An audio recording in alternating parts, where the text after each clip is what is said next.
একাদশীর ভিড়ে অন্ধ্রপ্রদেশের মন্দিরে পদপিষ্টের পরিস্থিতি।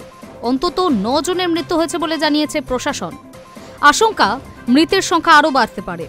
কয়েকটি সংবাদ মাধ্যমের দাবি অন্তত 9 থেকে 10 জনের মৃত্যু হয়েছে এই ঘটনায়।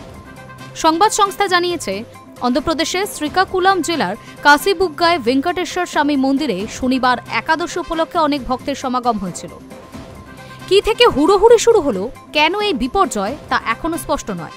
মুখ্যমন্ত্রী দফতর থেকে জানানো হয়েছে, একাদশীর পুজো দিতে একই সময় এত বেশি সংখ্যক ভক্ত মন্দিরে চলে এসেছিলেন যে পরিস্থিতি হাতের বাইরে চলে যায়। ধাক্কাধাক্কি শুরু হয়। সেখান থেকেই আতঙ্ক ছড়িয়ে পড়ে এবং সকলে একসঙ্গে মন্দির থেকে বেরোনোর চেষ্টা শুরু করেন। আর তার ফলেই এই বিপর্যয় বলে প্রাথমিকভাবে মনে করা হচ্ছে।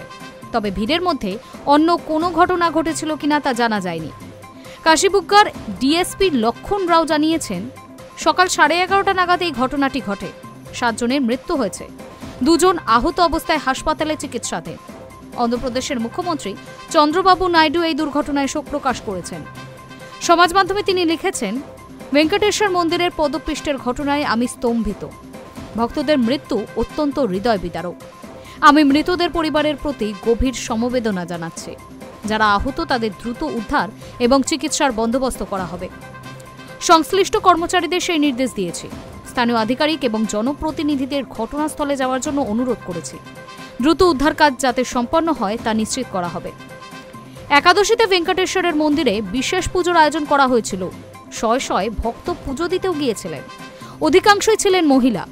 সমাজ মাধ্যমে ঘটনাস্থলের একাধিক ছবি এবং ভিডিও ছড়িয়ে পড়েছে। সেখানে দেখা যাচ্ছে মহিলারা ভিড়ের মধ্যে হাতে পুজোর ডালি নিয়ে কিভাবে ধাক্কাধাক্কি করছেন। প্রাণে বাঁচতে ভিড় থেকে বেরোনোর চেষ্টা করছেন সকলে, অনেকে পড়েও যাচ্ছেন। এছাড়া অন্য একটি ভিডিওতে দেখা গেছে মন্দির চত্বরে একাধিক মৃতদেহ পড়ে রয়েছে। পদপিষ্টের পরিস্থিতির খবর পেয়েই মন্দিরে পৌঁছে গিয়েছিলেন পুলিশ। বেশ কিছুক্ষণের চেষ্টায় তারা পরিস্থিতি নিয়ন্ত্রণে আনে। Hi news network.